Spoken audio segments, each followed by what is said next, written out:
I'm Bob Halbender, Chief Advancement Officer at the National Museum of Asian Art, and it's a great pleasure to welcome you all here this evening, share in tonight's performance, and kick off our Centennial Festival celebration at the museum. This month, in fact next week on May 9th, we turn 100 years old. As we celebrate this milestone, we certainly can say the museum has achieved great things in its last century, but we also see this as a time to accelerate forward and evolve as an institution. Tonight's program is a fitting example of looking back and forward. There's a long tradition here at the museum of featuring classical and contemporary Asian and Asian American music.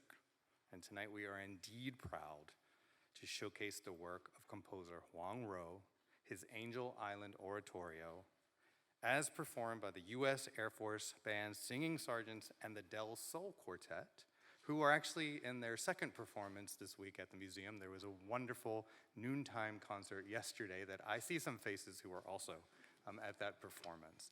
So I hope you enjoy tonight's program and that you'll join us again over the next 2 weeks for our Centennial Festival, which also celebrates Asian Pacific American Heritage Month.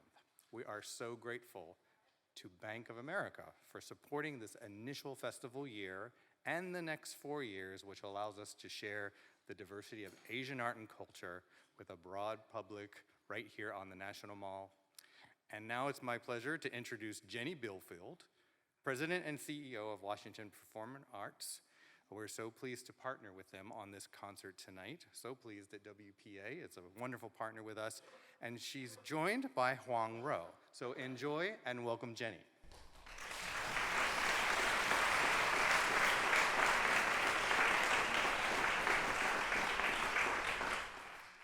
Good evening, I'm Jenny Billfield with Washington Performing Arts, and I am also proud to sport this particular pin because I am an emeritus honorary commander of Joint Base Anacostia Bowling and an honorary commander of the U.S. Air Force Band. So this evening is an incredibly special intersection of community partners. We have worked with the Smithsonian in many different iterations over the years, and of course the celebration of great work by an extraordinary living composer.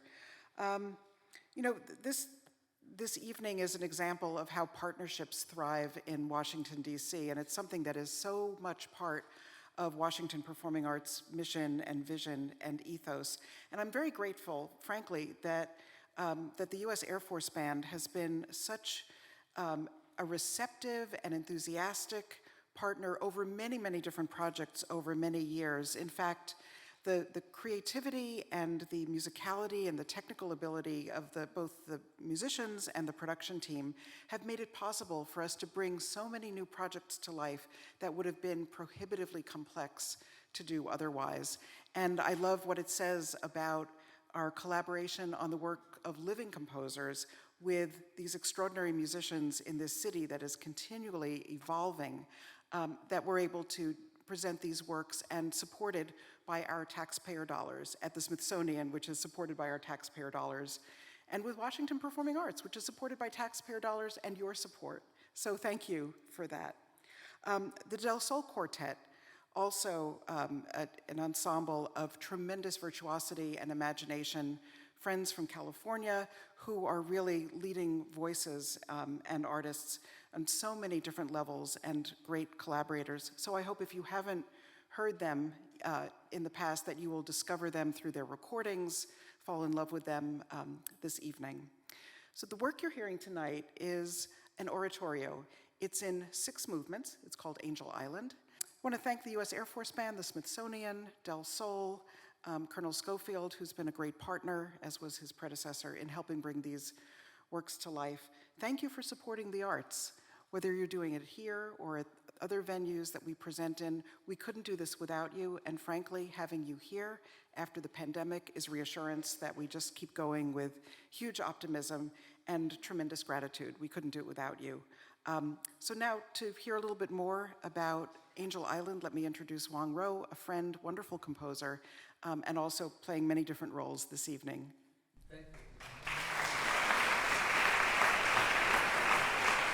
Thank you, Jenny. It was very meaningful for us to bring Angel Island to DC.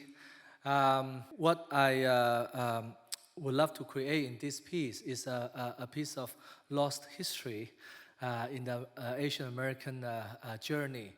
So Angel Island is this beautiful place, I should say. It's a state park now in the Bay Area. And on the island, there is a detention center for immigrants coming from Asia, from the East. And most of them are from China. And they were contained on the island from weeks to up to 2 years. And a lot of them got sent back to Asia due to the Chinese Exclusion Act, which is in 1883. Some detainees, they wrote poetries on the wall because the building is made of wood, so they were able to carve the words into the wall itself. And when the building was discovered, when the poetry was discovered, there was a poetry book was made. It's called Poems from the Islands. So my oratoria are mainly based on the poems written by these anonymous detainees from the war. So they are the second, fourth, and sixth movements, and with choir and string quartet. The first, third, and fifth movement are narration and string quartet. I took the stories happening around that time from Los Angeles. The first movement is called the LA Massacre. And then the third movement is about an interview in Hong Kong. It's like a dark comedy kind of interview questions. And the fifth movement is word by word from an introduction from a book written in the 19th century, just a preface of a book. It's called The Chinese Are Coming, 500 Strong. So again, this is a very important history. I hope we can get something out from this experience tonight and do share the words, and this will fulfill our goal of creating this artistic journey. Thank you. And I would like to invite the Sol Quartet and our 3 narrators to come. Thank you.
By the end of the riot, the dead Chinese in Los Angeles were hanging at 3 places near the heart of downtown business section of the city. From the wooden awning over the sidewalk in front of a carriage shop, from the sides of 2 prairie schooners parked on the street around the corner from the carriage shop, and from the crossbeam of a wide gate leading into a lumberyard a few blocks away from the other 2 locations.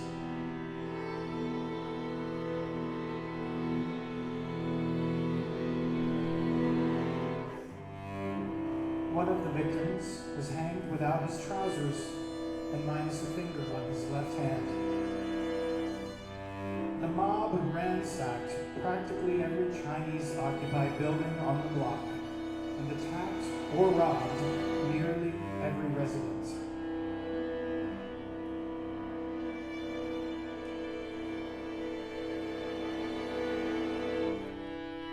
Authorities arrested and prosecuted 10 rioters. 8 were convicted of manslaughter at trial, and sentenced to prison terms at San Quentin. Their convictions were overturned on appeal due to a legal technicality.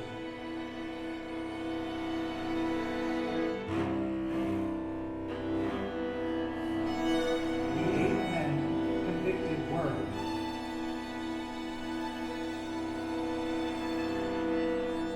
Esteban Alvarado, Charles Austin, Refugio Botello, L. Crenshaw, A.R. Johnson,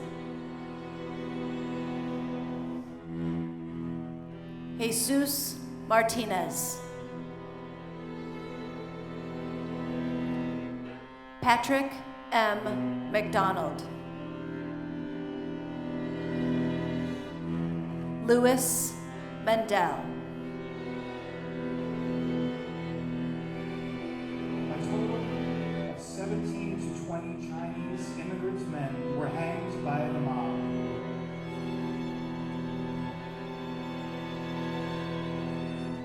The following people were lynched: Ah Wing, Dr. Chilong Jean Tong, physician, Chang Wan, Long Kwai, laundryman, Ah Long, cigar maker, Wan Fu, cook,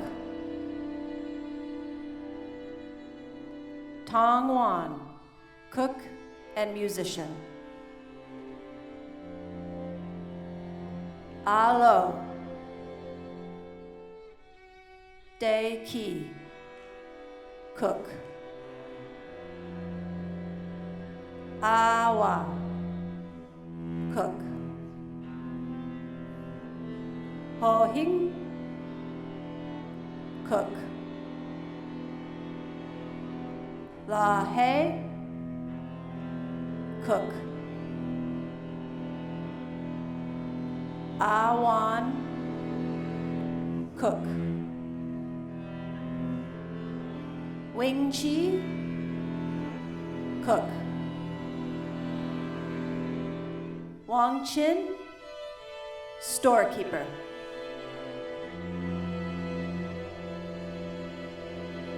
The following people were shot and killed at the Colonel Adobe building: Hua Xin Kwai, Johnny Burrow, Ah Cut, liquor maker.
The American Medical Association believed that Chinese immigrants carried distinct germs to which they were immune, but from which whites would die if exposed. This fear became concentrated on Chinese women because some white Americans believed that germs and disease could most easily be transmitted to white men through the labor of Chinese prostitutes. As a result, the Page Law responded to what were believed to be serious threats to white values, lives, and futures. The American consul in Hong Kong from 1875 to 1877, David H. Bailey, was put in charge of regulating which Chinese women were actual wives of laborers and allowed to travel to the United States, as opposed to prostitutes. Bailey set up the process with the Hong Kong authorities and the Tung Hua Hospital Committee, an association of the most prominent Chinese businessmen in Hong Kong. Before a Chinese woman could immigrate to the United States, she had to submit an official declaration of purpose in emigration and a personal morality statement, accompanied by an application for clearance and a fee to the American consul. The declaration was then sent to the Tung Hua Hospital Committee, who would do a careful examination and report back to Bailey about the character of each woman. A list of potential immigrants was sent to government in Hong Kong for investigation. In addition, the day before a ship sailed to America, Chinese women reported to the American consul for a series of questioning, which included the following questions. Have you entered into contract or agreement with any person or persons whomsoever for a term of service within the United States for lewd and immoral purposes? Do you wish of your own free and voluntary will to go to the United States? Do you go to the United States for the purposes of prostitution? Are you married or single? What are you going to the United States for? What used to be your occupation there?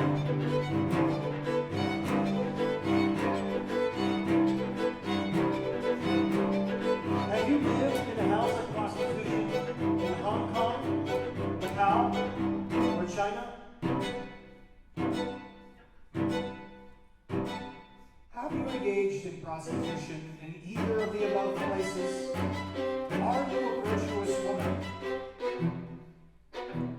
Do you intend to live a virtuous life in the United States?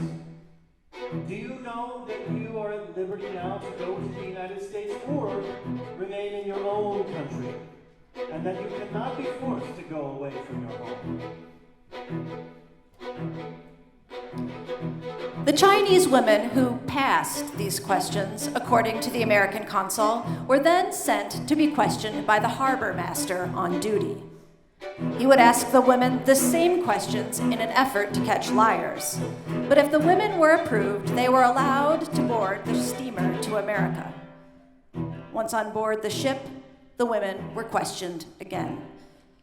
The first year that Bailey was assigned to differentiate wives from prostitutes, he did not yet have the assistance of the Tung Hua Hospital Committee, and 173 women were allowed to sail to California. He was disappointed with that figure and granted only 77 women passage in 1877. In 1878, under the authority of American consul Sheldon Loring, 354 women arrived in the U.S., which was a substantial amount compared to John S. Mosby's grant of less than 200 women to be sent to the U.S. from 1879 to 1882. Upon their arrival in San Francisco, Colonel B., the American consul for the Chinese, would observe the documents with photographs of each woman included and ask her the same questions she heard in Hong Kong.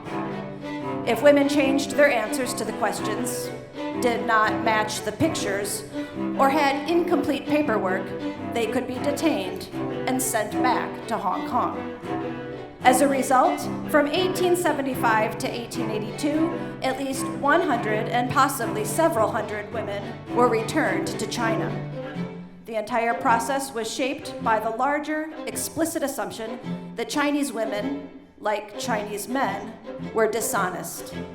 Photographs were used as a means to identify the Chinese women through each stage of the examination process in order to ensure that unqualified women could not be substituted for a woman who was properly questioned at any point in time. Chinese women were subject to this method of identification prior to any other immigrant group because of the threat of their sexuality to the United States. In addition to all the questioning that took place in regard to a woman's character, there were also detailed questions about Chinese women's fathers and husbands. The women were subject to this because officials accepted that male intentions and actions were more likely to determine a woman's sexual future than her own actions and intentions.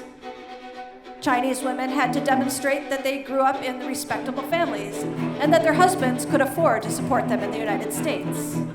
Also, the appearance of the body and clothing supposedly offered a range of possible clues about inner character, on which some officials drew when trying to differentiate prostitutes from real wives. Bodily clues used to examine Chinese women include bound feet, prettiness, youth, demeanor, and how they walked. However, the task of differentiating real wives from prostitutes was virtually impossible. Men, on the other hand, faced more lenient restriction practices and were not required to carry photographs nor to match photographs that had been sent in advance to San Francisco port authorities.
Swan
been troubled with an invasion which threatens to overrun it as the Great Plagues overran Egypt.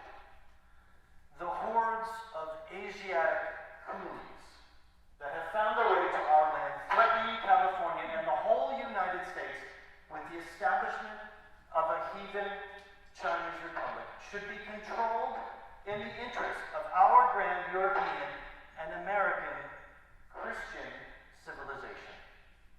If this country is the asylum of foreigners, it is not or should not be the refuge of paupers, convicts, and slaves, such as are the bulk of the Chinese now here and immigrating hither. They should be made an exception to the rule which operates to the advantage of desirable immigrants. The Chinese in California are the advance guard of numberless legions that will, if no check applied, one day overthrow the present republic of the United States. Those now here are corrupting the morals and undermining the framework of our social structure. They are introducing a degraded system of cheap labor and encouraging and enticing our capitalists under a false pretext of developing our resources to discharge competent and honest white men. This system, if continued, will entail upon our people evils far worse than those which resulted from African slavery, which brought such terrible disaster and bloodshed upon this land. That stain upon freedom was wiped out in a dreadful cost of blood and brave citizens, and in the expenditure of enormous treasure, the fruits of which are now eaten through a system of unjust taxation which we are hardly able to bear, and in bitterness toward the North and the South. The African now enjoys the privileges of an American citizen, but it was only after a revolution of unparalleled magnitude that he reached such a condition. No enlightened patriot would wish to see the day or the perfection of a system that would involve the nation in another rebellion, sweeping across the nation like a tornado.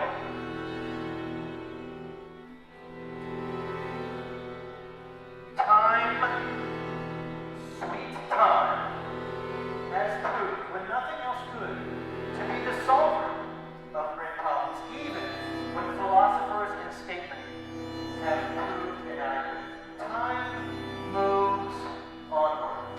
It is pure, sure, and confident, and it works its way through storms and conflicts.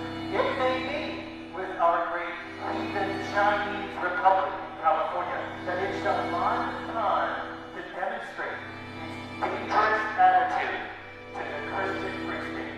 Here is California, with a Chinese population approximating 125,000, nearly all of whom are actual bondmen, subject to secret laws and tribunals, contrary to the Constitution of the United States, having larger privileges, as a rule in our courts of law and justice than any other foreign element, or than the freeborn natives of the soil, occupying in the metropolitan city of San Francisco the very heart of the business portion, contaminating our growing youth by the means of cheap prostitution, of which medical testimony can be given, having no desire to become enlightened with the truths of civilization and Christianity, living only for the purpose of hoarding our dollars and cents, viewing all our institutions from a basely material standpoint, indisposed to become naturalized citizens, even if federal laws permit it. Here let me insert the opinion of Reverend W. Lobstein, for over 20 years, a missionary in China, who has lately published a pamphlet entitled Evidences of the Affinity of the Polynesians and American Indians with the Chinese and Other Nations of Asia, derived from the language, legends, and history of those races. Mr. Lobstein says, the Chinaman is physically and intellectually inferior to the European. He is cruel when victorious, and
chemistry, natural philosophy, and mechanics have never been subjects of his scientific research. He is avaricious, fond of vagrancy, and of games of chance.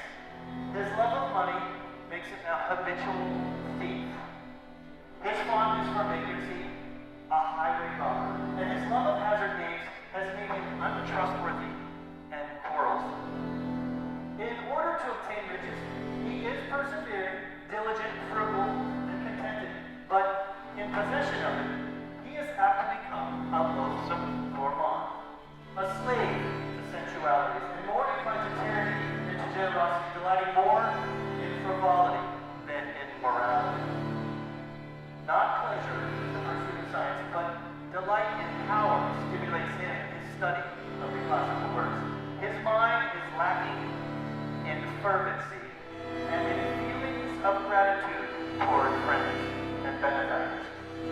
The misfortune of others does not affect him to tears, but tempts him to laugh. In intercourse with others, he is reserved, shrewd, and untrustworthy. Hence, the aversion of the European toward the Mongolian race, and his greater inclination toward the Hindu and the Negro. The lack of regular holidays, which induce other nations to put on festive garments and to cleanse and adorn their dwellings, has made him a habitual workman, in whom the sense of cleanliness is effaced. Even in the exercise of religion, we miss that profound, without solemn feeling manifested by the Hindu. Such is the character of the class of people that our capitalists are welcoming to supplant white labor. Let any stranger take a walk on first landing in San Francisco through the delightful and promising portion of the city better known as Chinatown. Bounded by Kearny, Stockton, California, and Pacific Streets, the latter streets better known as Barbary Coast.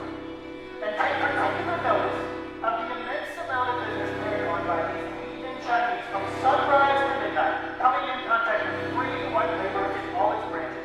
The stranger would be convinced on sight and have the impression never to be removed, even far more wonderful than the wonders of our grand peninsula. Naturally forgetting himself, he would imagine he was in Canton instead of his beautiful golden state of ours.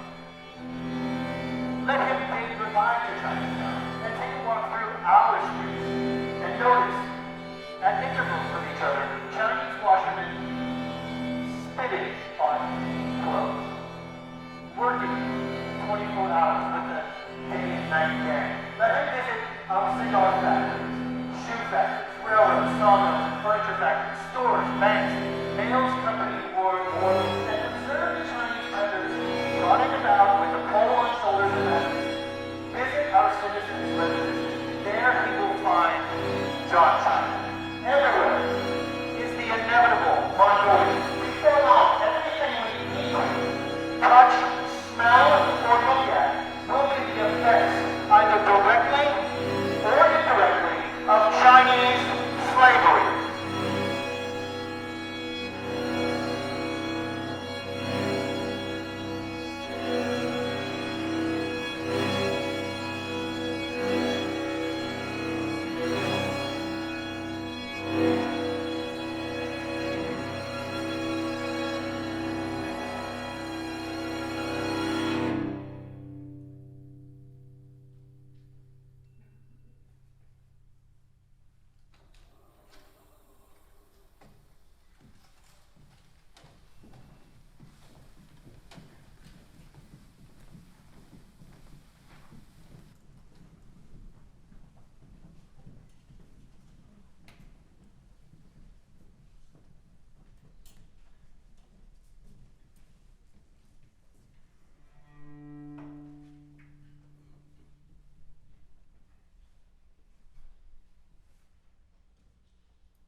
Chinese